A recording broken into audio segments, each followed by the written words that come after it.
নাসিরউদ্দিন পাটোয়ারি এই ৫ আগস্টের পরে এই কথাবার্তায় এবং তেরিং বেরিং যদি বুঝেন, আমরা তেরিং বেরিংটা এখন প্রচলিত শব্দ, রাজনৈতিক তেরিং বেরিং এর গুরু হচ্ছে নাসিরউদ্দিন পাটোয়ারি। এবং এই সমাজে যত রকম হুলস্থুল কাণ্ড কারখানা হয়েছে সবকিছুর মৌন সমর্থন, প্রত্যক্ষ এবং পরোক্ষ সমর্থনে নাসিরউদ্দিন পাটোয়ারি আলোচিত। এবং তার কথাবার্তা অনেক ক্ষেত্রে বিরক্তিকর। এবং যদি বলেন যে রাজনৈতিক বেয়াদবি অসংখ্য করেছে, রাজনৈতিক বেয়াদবি আওয়ামী লীগের তো আর তারা দল মনে করে না, আওয়ামী লীগের কথা বাদই দিলাম, আওয়ামী লীগ সম্পর্কে যা বলে এগুলো মুখে আনার মতো না। বিএনপির তারেক রহমান সম্পর্কে রেগুলার বলে যাচ্ছে, বিএনপির সালাউদ্দিন আহমেদরে নিয়ে কক্সবাজারে গিয়ে এক গাদা কথা বইলা সেখান থেকে দাবরানি খেয়েছে। তারপরে বিএনপির লুৎফুজ্জামান বাবরকে নিয়ে কথাবার্তা বইলা তার লোকজনের খেপায় দিয়ে আসছে এবং যারে পারে তারই ধরে, এরকম একটা সিচুয়েশন। এখন জামাতে ইসলামী আমেরিকান জামাতের আমির ডাক্তার শফিকুর রহমান তিনি নিজে বলছেন যে নাসিরউদ্দিন পাটোয়ারিকে তাদের সেনাপতি হিসেবে ছেড়ে দেওয়া হয়েছে। কোথায় ছেড়ে দিয়েছে? ঢাকার বিএনপির সেনাপতি মির্জা আব্বাসের ডেরায়, মির্জা আব্বাসের ডেরা, সেই খিলগাঁও শাহজাহানপুর, সেই জায়গাটায় নাসিরউদ্দিন পাটোয়ারি এই 10 দলীয় বা 11 দলীয় জোট যেটা জামাতের নেতৃত্বাধীন, সেটায় এনসিপির প্রার্থী। জামাতের টোটাল শেল্টারটা তিনি পাচ্ছেন এবং ওই এলাকায় যে আমাদের একটা ফিক্সড ভোট ব্যাংক, ওটা ধরেন যে 10 to 15% যদি বলি, এরকম একটা ভোট ব্যাংক আছে। এখন ভেতর মেকানিজম করলে পরে এটা কত হয় সেটা আমি এখনো জানি না, এটা হয়তো 12 ফেব্রুয়ারি জানা যাবে।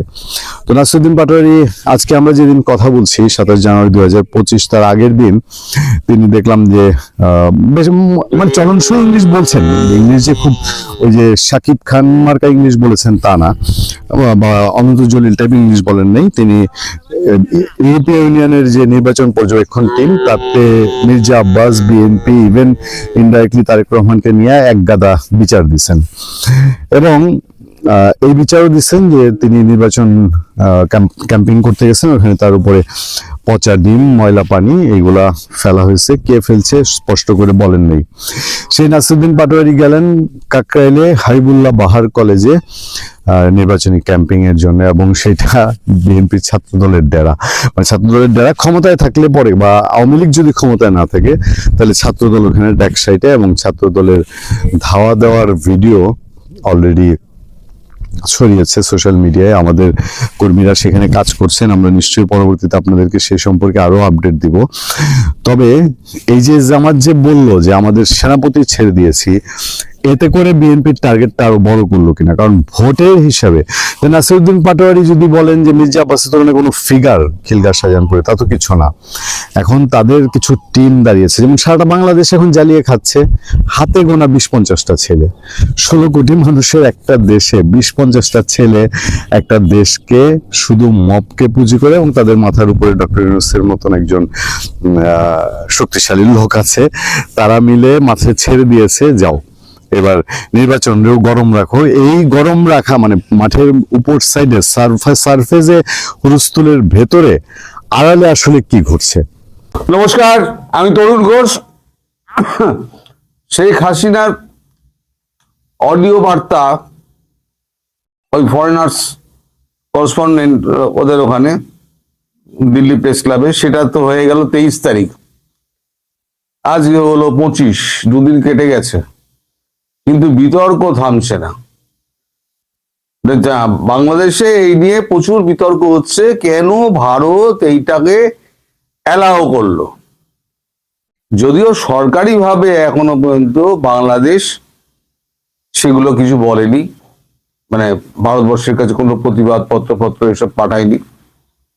পাঠালে পরে কি জবাব পাবে সম্ভবত সেটা আন্দাজ করেই তারা পাঠায়নি। এখন তবু আমাদের একটা সেফ খেলে দিয়েছে আমাদের কেন্দ্র সরকার। কেন্দ্র সরকার আজকে একটা বক্তব্য আমাদের কাগজে বেরিয়েছে, দিল্লি কি করবে, হাসিনা বার্তায় কৌশলী কেন্দ্র।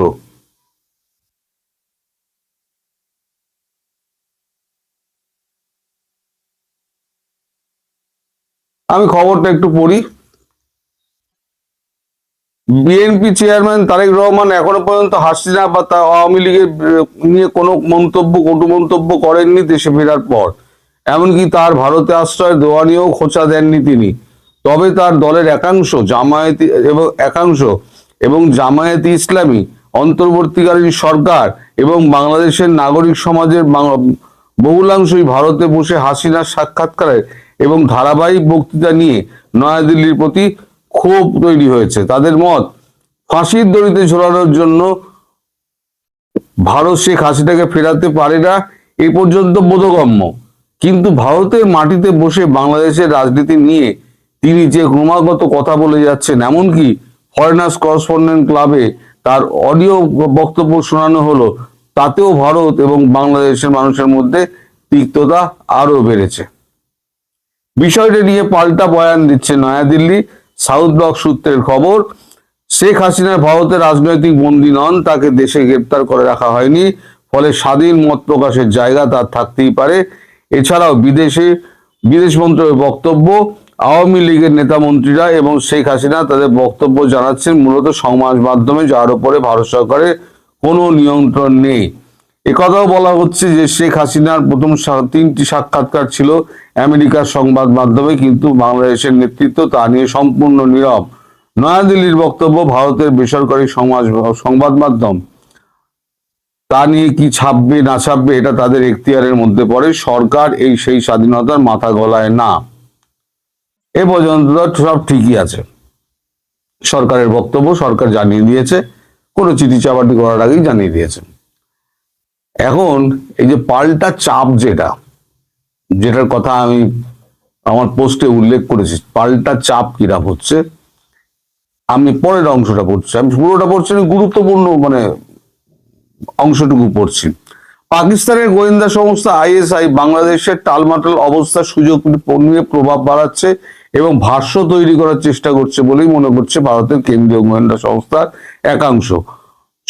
5 আগস্টে ভারতীয় সংস্কৃতি কেন্দ্রে ভাঙচুর চালানোর বিষয়টিকে এই প্রভাবের সঙ্গেই যুক্ত করে দেখা হচ্ছে, এখান দিয়ে চাপ বাড়াচ্ছে। ছায়ানট, উদীচীর মতো ধর্মনিরপেক্ষ সংস্কৃতি কেন্দ্র হামলা হয়েছে, এখনো পর্যন্ত তার নিন্দা করেনি অন্তর্বর্তীকালীন সরকার।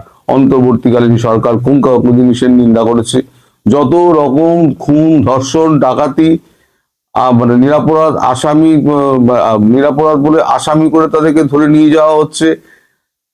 গতকাল পরশুদিন তো একটা অদ্ভুত ঘটনা ঘটে, এত নির্মম ঘটনা যে আওয়ামী লীগ করতে বলে মানুষটাকে ধরে নিয়ে গিয়েছে, তার 9 মাসের শিশু সন্তান, তাকে না দারিদ্রের সঙ্গে যুঝতে না পেরে তার 9 মাসের সন্তানকে গলা টিপে বা জলে চুবিয়ে হত্যা করে মা গলায় দড়ি দিয়েছে। এর থেকে শোচনীয় এবং দুর্ভাগ্যজনক অবস্থা কি বাংলাদেশে হতে পারে?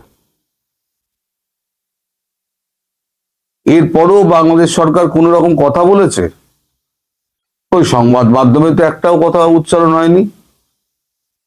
ইউনূসের মুখ দিয়ে, ইউনূসের সহচরদের মুখ দিয়ে তো একটা কথাও বেরোয় না। শেখ হাসিনা কিছু বললেই এখন চরবর করে উঠতে পারে, মানে ভারত বিরোধী। আমেরিকায় করলে কোনো অসুবিধে নেই, ইংল্যান্ডে করলে কোনো অসুবিধে নেই, ভারতে করলে অসুবিধে আছে। ভারতে করলে কি কি অসুবিধা আছে? তাহলে পরে পাকিস্তান তবু আমাদের চেনা শত্রু, যে হ্যাঁ এই শত্রু আমাদের শত্রু, সে আমাদের সঙ্গে শত্রুতা করবে, চেনা শত্রু। আর এই শত্রু তো শত্রুর মতো ব্যবহার করে, অথচ ভিক্ষাপাত্র নিয়ে ঘুরে বেড়ায়, আমাকে চাল দাও, ডাল দাও, আমাকে চিনি দাও, তেল দাও, আমাকে কাঁচামরিচ দাও, আমাকে পেঁয়াজ দাও, আমাকে এই ডিজেল সরবরাহ করো, পেট্রোল সরবরাহ করো। এরা ভিখারি, অথচ প্রতিবাদী। বাংলাদেশ ছাড়া দেখা যায় না।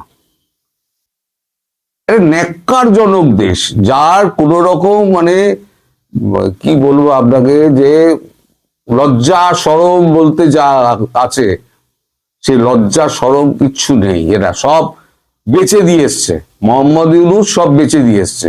এই যত পাপ মোহাম্মদ ইউনূস করে বেড়াচ্ছেন না, সেই পাপের বোঝা কিন্তু তার একদিন ভারী হচ্ছে, আস্তে আস্তে ভারী হচ্ছে।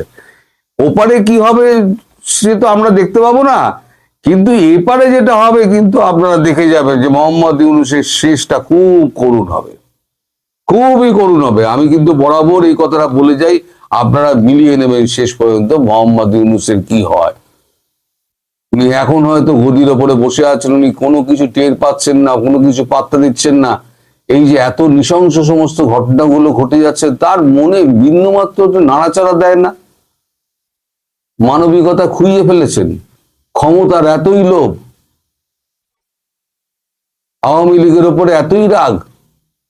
আওয়ামী লীগের ওপরে রাগ আছে, ঠিক আছে, কিন্তু আপনি এই যে বাচ্চাটা হত্যা করে তার মা গলায় ধরে দিল, সে প্রসঙ্গে একটা কথা বললেন না। তা আপনারা এক ছত্র কোথাও আপনারা দু লাইন উদ্ধৃতি দিলেন না, যেটা দুঃখজনক ঘটনা। আমরা এই ঘটনার প্রতিবাদ জানাচ্ছি। আপনারা তো সমস্ত যত মানে সন্ত্রাসবাদী আছে তাদেরকে একেবারে রাতারাতি আপনারা সমস্ত জামিন দিয়ে খালাস করে দেন। কই তার নিরীহ সন্তানটার, মানে যার কোনো দোষ নেই, তার বাবা যে জন্মের পরে বাচ্চাটার মুখ দেখেনি, তাকে আপনারা জামিন দিতে পারলেন না? রাতে কই কোর্ট, জরুরি কোর্ট তো বসলো না? আপনাদের সব পাপ লেখা হচ্ছে, একটা জায়গায় সব লেখা হচ্ছে, সব উত্তর পাবেন। আর ভারতবর্ষ কি করছে? ভারতবর্ষ যা করছে তলায় তলায় করছে, আপনারা জানতে পারছেন না। আচ্ছা, একটা খবর আপনাদের দিই, ভারতবর্ষ কি করছে একটা খবর আপনাদের দিই। সেটা হচ্ছে আজকে সকালবেলা 11 জন ইঞ্জিনিয়ার, ভারতীয় ইঞ্জিনিয়ার, তাদেরকে সপরিবার দেশে ফিরিয়ে নেওয়া হয়েছে। এই 11 জন কারা? এরা হচ্ছে সব হচ্ছে ওই আমাদের আদানির বিদ্যুৎ কেন্দ্রের এই 11 জন। আর রূপপুর পরমাণু কেন্দ্রে কাজ করতে সেখানে 8 জন, আর বাকি 3 জন হচ্ছে আদানি বিদ্যুৎ কেন্দ্রে, যেখান থেকে আমাদের এই গুড্ডা ফায়ার স্টেশন থেকে পাওয়ারটা গিয়ে ওই সাপ্লাই হয় যেখানে, সেখানে তারা কাজ করতেন। তার মানে এটা মানে ইঙ্গিত যে এখন তো শীতের সময় তো আপনার অসুবিধা হচ্ছে না, তাই কমিয়েছে, বুঝতে পারছেন না? আপনারা কিন্তু বিদ্যুৎ কমিয়েছে আদানি, টাকা পয়সা দেয়নি বলে। এইবার গরমটা আসছে, তার মধ্যে আস্তে আস্তে যখন বিদ্যুৎটা কেটে দেবে, আপনি তো পুরো পয়সা দিতে পারবেন না, আর ভারত আস্তে আস্তে বিদ্যুৎটা বন্ধ করে দেবে। চাল ডাল তেল নুনও বন্ধ হবে। তখন ওই টাকা নিয়ে দৌড়ে দৌড়ে ঘুরবেন, বিশ্বে ঘুরে বেড়াবেন, কেউ আপনাদের মানে আপনারা পয়সায় কুলোতে পারবেন না, আপনার দেশের লোক না খেয়ে মরবে, তখন আপনাদের পিঠের চামড়া উঠবে। সুতরাং ভারত যে একেবারে বসে আছে তা নয়, ভারত কি করছে? তলায় তলায় খেলছে।